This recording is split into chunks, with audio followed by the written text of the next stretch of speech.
ఓం సాయిరామ్ శ్రీమాత్రే నమః. అమ్మ బిడ్డలందరికీ నమస్కారం ఫ్రెండ్స్. ఎలా ఉన్నారండి? ఏం చేస్తున్నారు?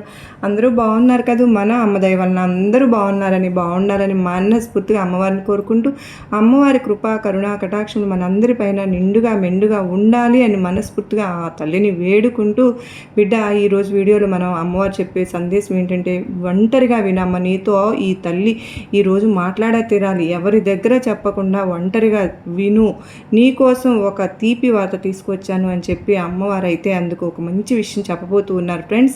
బిడ్డ, ఈరోజు నీతో మాట్లాడి తీరాలని వచ్చాను. ఈరోజు నీ దగ్గర ఒక మాట చెప్పే తీరాలి. నువ్వు సంతోషంగా లేవు అని ఈ తల్లికి తెలుసు. ఇక మంచి వార్త చెబుతాను విను. దీనంగా దిగులుగా అలా ఎందుకమ్మా ఎదురు చూస్తూ ఉన్నది? చాలు తల్లి, చాలు. సంతోషం అసలు నీ ముఖంలో కనిపిస్తుందా?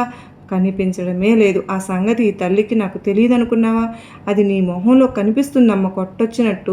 తట్టుకోలేనంత ఆవేదనలో ఉన్నట్లుగా ఉన్నావు. ఏం జరుగుతుందో, ఏ క్షణం ఎట్లాంటి వార్త వింటాను అని ఎందుకమ్మా అంత భయపడిపోతూ ఉన్నావు? ఈ తల్లి నీకు తప్పక సహాయం చేస్తాను, నిన్ను ఆదుకునేవారు ఎవ్వరూ లేరు అని నువ్వు బాధపడుతూ ఉంటే, ధైర్యంతో ఈ తల్లి నీకోసం ఉంది అని నమ్ము తల్లి, నమ్ము.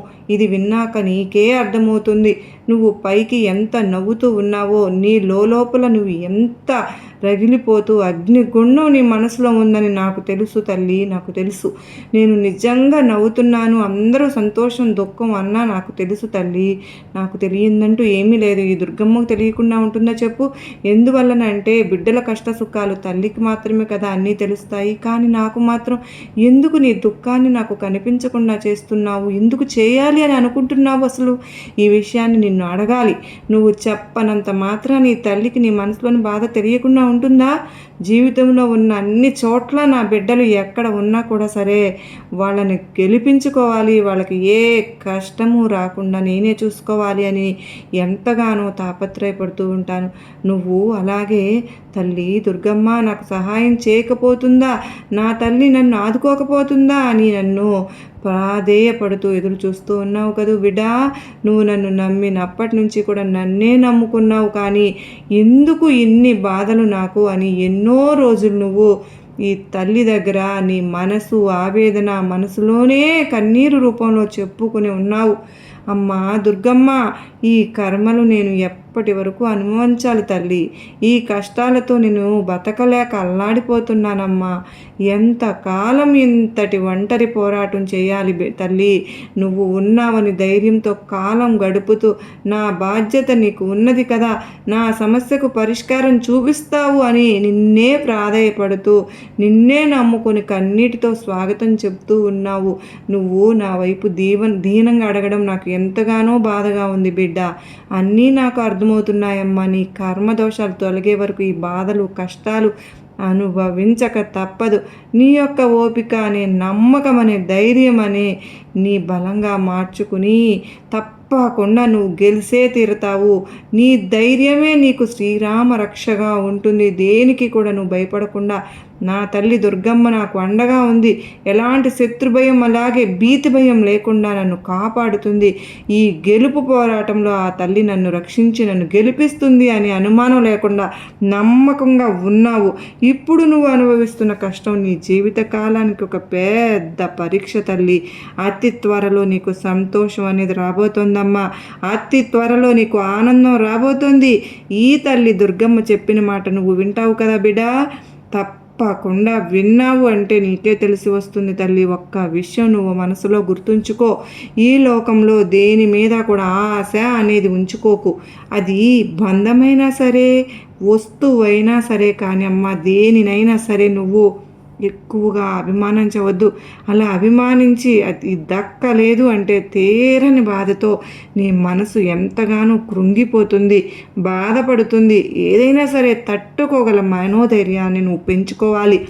కష్టం వచ్చింది అని చెప్పి, బంధం దూరమైంది అని చెప్పి బాధపడుతున్నావు.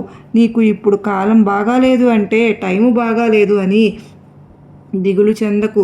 నీ తల్లిని దుర్గమ్మను పిలిచావు కదా, కాలం బాగుండక లేకపోయినా అన్నింటినీ నేను సరిచేస్తాను. నాపై అభిమానం ఉన్నంత వరకు నేను ఎప్పుడూ కూడా నీకు అండగానే నిలుస్తాను.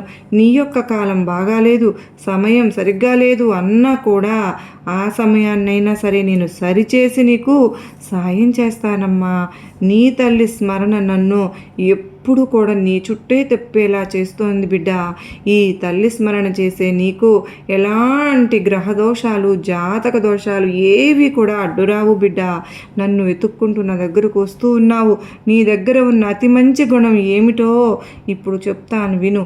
నీకు ఎవరైనా సరే చెడు చేసినా సరే కానీ, నిన్ను నొప్పించినా కానీ వాళ్ళని బాధ పెట్టాలి అని మాత్రం అనుకోవు. కానీ నీలో నువ్వే ఎందుకమ్మా అంతలా బాధపడిపోతే వాళ్ళకి బాగా బాధ అనేది లేకుండా వాళ్ళ మీద సానుభూతి పెంచుకుంటావు? దీనివల్లనే నువ్వు నాకు ఎక్కువగా దగ్గర అయిపోతున్నావు. ఎవరో అవమానించారని వాళ్ళకు నువ్వు శాపనార్థాలు పెట్టనే ఏ రోజును పెట్టవే.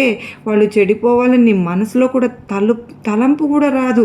ఇది ఎంత మంచి గుణము తెలుసా తల్లి. అందరూ నిన్ను అవమానించినా హేళన చేసినా నా దగ్గర మొరపెట్టుకుని బాధపడతావు తప్పితే వాళ్ళకైతే ఏది తలపెట్టవు. వాళ్ళు నాశనం అవ్వాలి అలాంటివి నీ నోటి గుండా రావు. ఈ విషయాన్ని నేను ఎక్కువగా నాకు ఆనందం తెలియజేస్తుందమ్మా. ఆనందం కలిగిస్తూ ఉంటుంది బిడ్డ. నీకులాగా అందరూ ఉంటే ఎంతో బాగుంటుంది.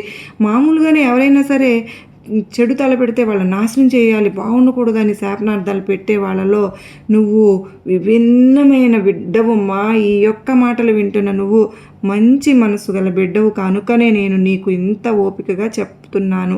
అందరూ హేళన చేశారా, అవమానించారా, నా దగ్గర మొర పెట్టుకుని బాధపడతావు తప్పితే ఎవరిని ఎప్పుడు కూడా ఒక్క మాట పన్నెత్తి అనలేదు కదా. నన్నే నమ్ముకున్న నిన్ను చెయ్యి వదలను తల్లి, రక్షిస్తాను. హేళన చేసే వాళ్ళందరూ కూడా తప్పు తెలుసుకుని నీ యొక్క స్వచ్ఛమైన మనసును చూసి నిన్ను వెతుక్కుంటూ రాబోయే కాలం అతి తొందరలోనే ఉంది. దిగులు, బాధ అన్నింటినీ దూరంగా విసిరిపారేయమ్మా. సమయం నీకు అనుకూలంగా మారబోతుంది తల్లి. చీకటి నుంచి వెలుతుల్లోకి రామ్మా. అన్నీ మంచిగా ఉంటాయి నీకు. దేని గురించి కూడా నువ్వు ఆలోచించాల్సిన పని లేదు. నీ జీవితంలో ఇక సంతోషాలు మాత్రమే ఉన్నాయి. కానీ దానికి కూడా నేను మాట ఇస్తున్నాను కూడా. నీ జీవితాన్ని తీర్చిదిద్ది నీకు అద్భుతంగా ఆనందాన్ని శాశ్వతంగా ఉంచేలాగా చేసి ఆ బాధ్యత నేను తీసుకుంటున్నాను. నన్ను నమ్మకంగా కొలిచే నీకు నేను నమ్మకంగా వాగ్దానం కూడా ఇస్తున్నాను. ఈ వాగ్దానాన్ని తప్పకుండా నేను నిలబెట్టుకుంటాను. పూర్వ జన్మల రుణానుబంధం వల్లనే నువ్వు నేను దగ్గర అయ్యాము బిడ్డ. నన్ను నువ్వు పూజించగలుగుతున్నావు. జ్ఞాపకాలు కత్తి కంటే ప్రమాదకరమైనవి. కత్తి ఒకసారే చంపుతుందమ్మ, కానీ జ్ఞాపకాలు ప్రతి క్షణము గుచ్చి గుచ్చి చంపుతాయి. అలాంటి జ్ఞాపకాల వల్ల నువ్వు సగం చచ్చిపోతూ ఉన్నావు. ఇక నీతో ఉన్నవారు ఎవరు, ఎలాంటి వారు అనేది నీకు తెలిసేలాగా నేను చేస్తాను. నీ జన్మ సుకృతం వల్లనే నన్ను పూజించిన అనుగ్రహం పొందావు నువ్వు. నీకు ఒక విషయం చెప్తాను, జాగ్రత్తగా విను. ఇది జీవితంలో ఎంతగానో నీకు ఉపయోగపడుతుంది. నీకు అందని దానికోసం నువ్వు ఏ రోజున కూడా ఆశపడబాకు. నచ్చని దానికోసం కష్టపడబాకు. నీకై కష్టపడే వారిని మరచిపోబాకు.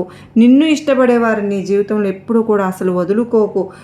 అది నీ బంధమైనా సరే, నీ స్నేహితులైనా సరే, నిన్ను ఇష్టపడే వాళ్ళు అయినా సరే, నీకు నచ్చిన దైవమైనా సరే ఎప్పుడు కూడా వదులుకోకు తల్లి. నీ మనసుకు సరి అనిపించింది చేసుకుంటూ వెళ్తూ ఉండు.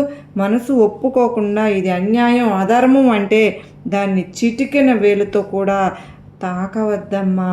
నీ కష్టాలన్నీ తీరిపోయి తప్పకుండా నీకు మంచి రోజులనే వస్తున్నాయి.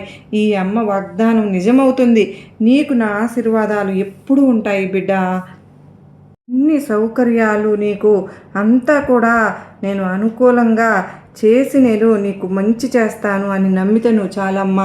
ఆ మాటలు తప్పకుండా నేను నెరవేర్చుకుంటాను. మంచి మాత్రమే నీ జీవితంలో జరుగుతుంది. అది మాత్రమే రాశాను. ఎప్పుడు మారుతుంది ఆ చెడు అని నువ్వు ఎదురు చూస్తున్నావు కదూ. ఆ చెడు మారే కాలం అతి త్వరలోనే ఆసనం అవుతుంది తల్లి. దీనికి నువ్వు ఏది కూడా తపన పడాల్సిన పని లేదు. నమ్మకంతో ఉండు, అంతా మంచే జరుగుతుంది. నువ్వు ఏదైతే నువ్వు కోరుకున్నావో అదే నీ జీవితంలో రాశాను అని చెప్పాను కదా. అప్పుడు నీకు ఎలాంటి కంగారు అనేది వద్దు. నీకు అతి త్వరలో ఒక మంచి మంగళకరమైనటువంటి వార్త వింటావు. నువ్వు ఎదురు చూసే వార్త నీకు చేరుతుంది. కనుక ఈ శుభదినాన్ని నిన్ను వెతుక్కుంటూ వచ్చి ఓపికగా ఇన్ని విషయాలు చెబుతూ ఉన్నాను అంటే నీకు మంచి చేయాలనే కదా బిడ్డ. కనుక ఒక్కటి మాత్రం గుర్తుంచుకో, నన్ను మించి ఇక్కడ ఏది జరగదు అని మాత్రం గుర్తుంచుకో. కనుక నీకు అనుకూలమైన రోజులు వచ్చాయి, నీకు అంతా మంచి కాలం వచ్చేసిందని చెప్పినప్పుడు ప్రశాంతంగా నిద్రించు. ఈ అమ్మ అనుగ్రహం నీకు ఎప్పుడు ఉంటుంది. ఈ తల్లి ఉండగా నీకెందుకమ్మా భయం, నేను చూసుకుంటాను అన్నీ అని చెప్పి మనకు దుర్గమ్మ తల్లి అయితే మనకు ఆశీర్వాదాలు ఇస్తూ మనకు అత్యద్భుతమైన సందేశం ఇచ్చారు కదా ఫ్రెండ్స్. ఈ సందేశంలోని ఆంతర్యం మనందరికీ కూడా అర్థమైంది కాదు, గొప్ప నమ్మకాన్ని ధైర్యాన్ని కలిగించింది కాదు, నచ్చింది కాదు. నచ్చిన వాళ్ళందరూ ప్రతి ఒక్కరూ కూడా మరికొంతమంది అమ్మ బిడ్డలకు షేర్ చేయండి. మరో చక్కని అమ్మవారి సందేశంతో మళ్ళా కలుసుకుంటాను. అంతవరకు కూడా మీరందరూ కూడా ఆయురారోగ్యాలతో అష్టైశ్వర్యాలతో ఉండాలని మనస్ఫూర్తిగా తల్లిని కోరుకుంటూ అందరికీ నమస్కారం ఫ్రెండ్స్. ఓం సాయిరాం. శ్రీమాత్రే నమః. సర్వే జనా సుఖినో భవంతు.